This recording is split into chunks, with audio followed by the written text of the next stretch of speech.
St. Luke chapter 15, starting at the 20th verse. And he arose and came to his father. But when he was yet a great way off, his father saw him and had compassion and ran and fell on his neck and kissed him. And the son said unto him, Father, I have sinned against heaven and in thy sight, and am no more worthy to be called thy son. But the father said to his servants, bring forth the best robe and put it on him. Put on a ring on his hand and shoes on his feet. Bring hither the fatted calf and kill it, and let us eat and be merry. For this my son was dead and is alive again. He was lost and is found. And they began to be merry. Now his elder son was in the field, and as he came and drew nigh to the house, he heard music and dancing. And he called one of the servants and asked him what these things mean. And he said unto him, thy brother is come, and thy father hath killed the fatted calf, because he hath received him safe and sound. And he was angry, and he would not go in. Therefore came his father out and entreated him. And he answering said to his father, lo, these many years do I serve thee. Neither transgress I at any time thy commandments. And yet thou never gave me a kid, that I might make merry with my friends. But as soon as thy son was come, which hath devoured thy living with harlots, thou hast killed for him the fatted calf. And he said unto him, son, thou art ever with me, and all that I have is thine. It was meet that we should make merry and be glad, for thy brother was dead and is alive again, and was lost and is found. Amen. Amen. As a thought this morning, two churches. Amen. Two churches. All right now. It is said that the church is not wood, brick, or concrete, but the church is us. Take your finger and point at yourself. The church is us. I want you to know, though, that there are two categories that your church can fall in. Your church can be a real church, or it can be a fake church. Oh, yeah. Your church can be real, or it can be fake. Let me deal with the fake church first. The fake church, it looked real. It sounded real. It dressed real. It smelled real. But on the inside, it is filled with hate and envy and judgment. Yeah, the fake church. The fake church loves to see people in the home so it can tower over and look at it and talk about it. The fake church has no sympathy for your condition. The fake church, the fake church is so fake that it acts like it's never been where you've been. The fake church. Fake church acts like it doesn't have any skeletons in its own closet. The fake church. The fake church doesn't have to ask for forgiveness because it just don't sin. The fake church can only see your sin. It can't see its own sin. The fake church. And I submit to you that we have some fake churches even in this room this morning. Yeah, the fake church. And I want you to know that God cannot use a fake church. Yeah. The fake church wants to be used, but it can't be used because it's not under the order of God. God can't use a fake church. Fake church, it's so proper. We want everybody to know that we look good and we talk good and we give the most. Yeah, the fake church. I'm tired of fake church. The only thing that a fake church can do to the real church is hinder the church. That's all a fake church can do is hinder. It can't promote the real church because you have to be that to do that. You have to be real to promote real. Fake promote fake. That's why the fake church will call you up to talk about somebody instead of pray for them. Yeah, the fake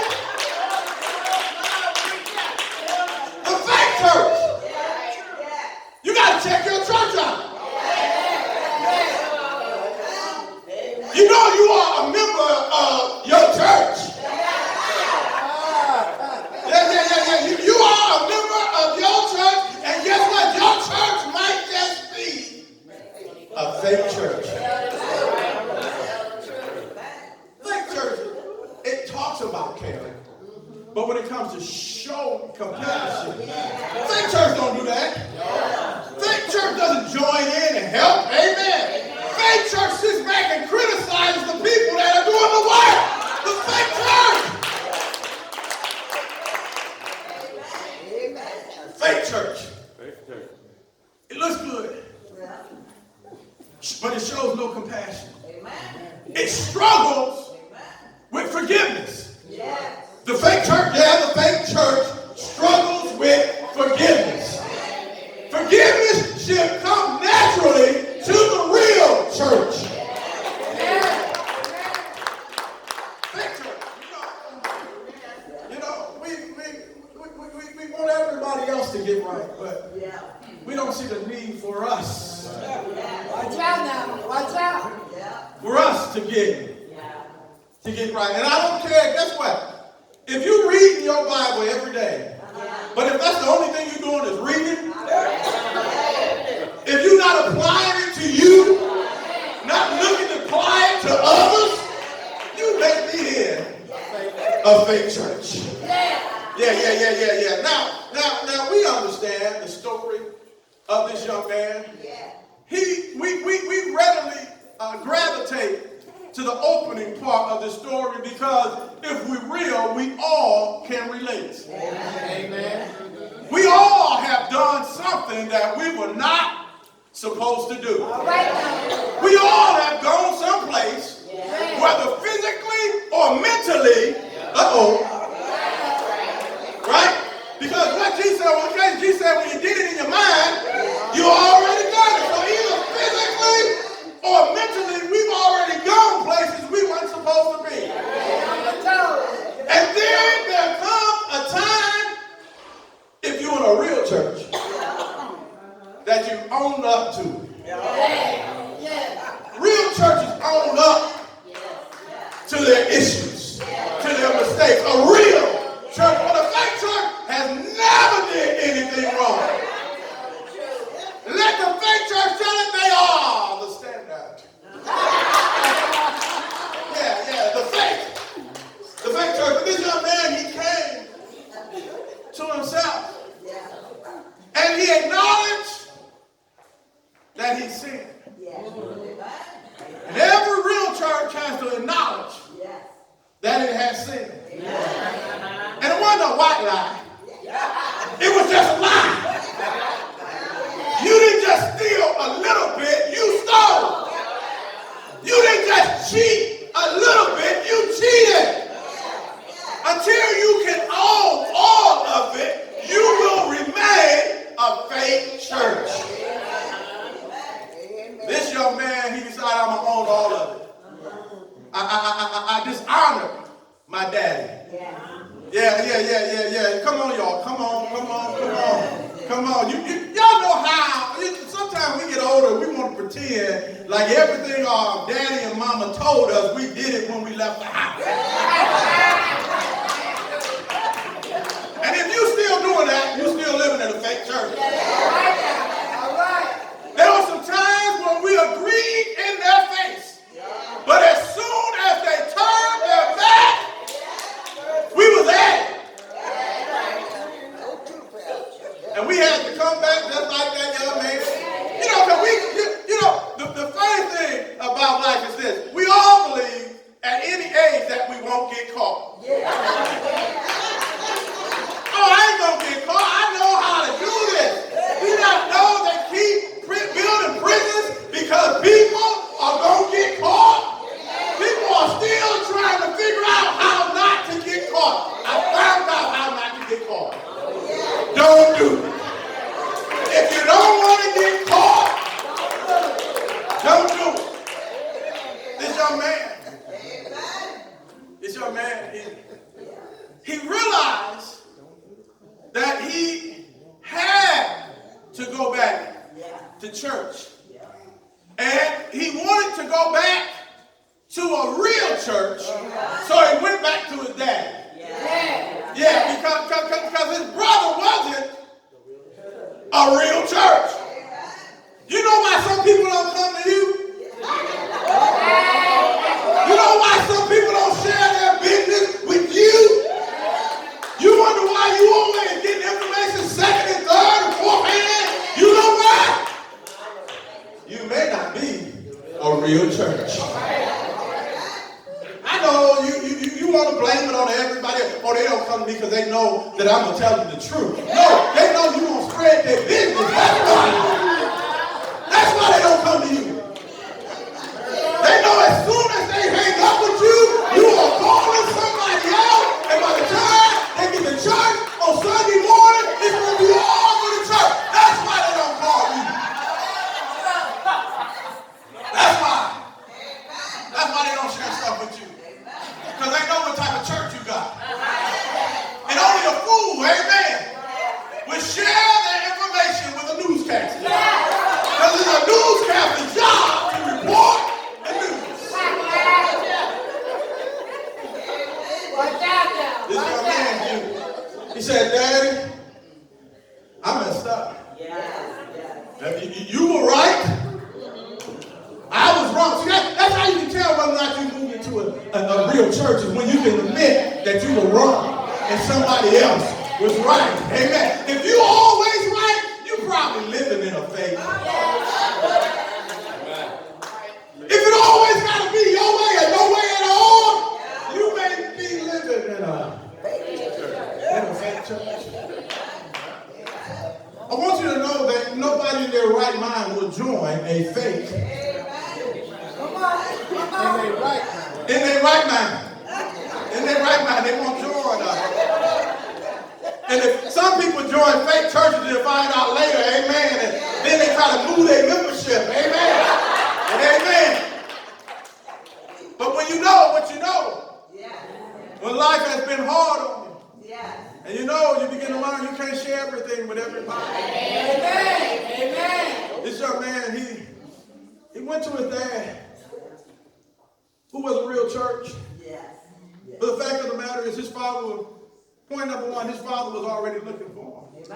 Hallelujah. See, a real church will come looking for you. Amen. Since the day he was gone, his daddy had been looking for him. And not looking to judge him, but to bring him back home. See, some folks are just looking to judge you. They only want you around so they can talk about what you did while you was out there. But some folks really want you not only to come home, but catch this, to be at home. And there's a difference in coming home and being at home. Some of you, amen, will go home today, but you won't be at home. Won't be at home. It's something about home. You know, you comfortable. Come on. At home. You're not as uptight. You're not as worried when it's a sense of safety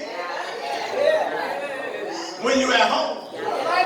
Number two, the Bible says that he had compassion.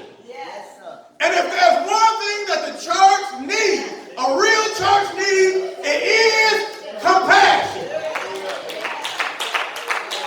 We forget. We used to do the same stuff. And couldn't explain it.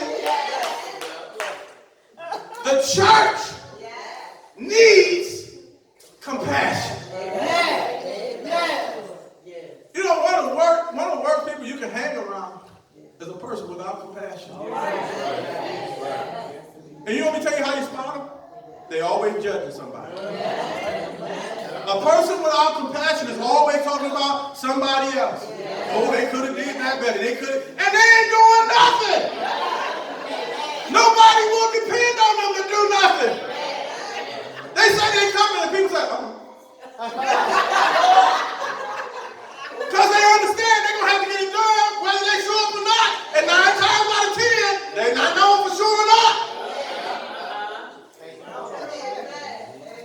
We have to show compassion. We must reach out besides these 4 walls to those who are in our community. Hey, I don't want you to think just because you joined the church, you're now disconnected from the community. If anything, you should be more connected to the community now. You should be more willing to help. the community now because you used to be. And some of us still is. Just because you come to church don't make you saved. So many people come to church and they just think, oh yeah, I'm there every Sunday, amen, and I pray my prayers and I give my tithes and offering, and if they ask for a little bit more, I give it to God. That ain't got nothing to do with salvation. People in the world do that. There are people in the world that will send their tithes and offering to a church that they never step foot in. You ain't doing nothing special. Yeah, the truth. Real church is forgiving. It has to be forgiving. Now, one of my policies, this is just walking. If I say I forgive you, it's over. We don't need to talk about it no more. We don't need to revisit it no more. None of that matters. Because once God forgave me, guess what? He never brought it back up to me again. If there's somebody bringing it up, it's been me, not him. It's Satan that reminds you and tries you to convince you to live that way again. That's Satan. That's not God. God, when you ask for forgiveness, God throws your sin in the sea of forgetfulness. He does not bring it up anymore. But fake church folks will. Fake church folks got a biography on you. And every time God promotes you, they bring up something you used to do.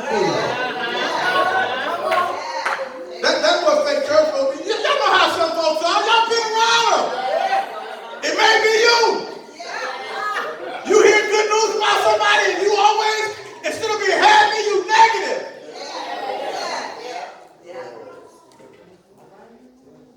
Last point. The church, the real church, is a restorer.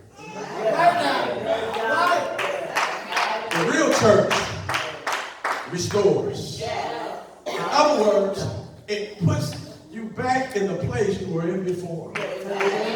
Amen.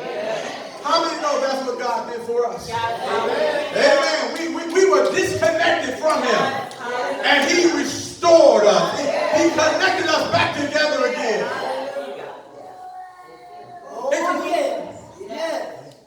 You have a choice to make this morning. See, this message is not just for the so-called sinner. This is for the so-called saint too. You need to check your church to see what type of church you living in. Guess what? God wants you to be real. For He is real. He's so real about His love for you that while we all, did y'all catch that? While we all were sinners, He said, you know what? I got to die for those folks. Yeah, they're crazy and they're delusional and they're disobedient and they're hard-headed and stiff-necked, but I got to die for those folks. So He made Himself uncomfortable. Because a real friend will make himself uncomfortable. Do you not know coming out of glory and putting on flesh will make you uncomfortable? The Bible says that He came and lived on earth as an example for us. So when we're going through stuff, we got to live the way He would live. We got to treat people the way He would treat people. You know, we used to say, what would Jesus do? Amen. We ain't living like Jesus, y'all. We're not living like Jesus was a forgiver. Amen. He was a healer. Some folks come in contact with you, and they're more sick when they leave you.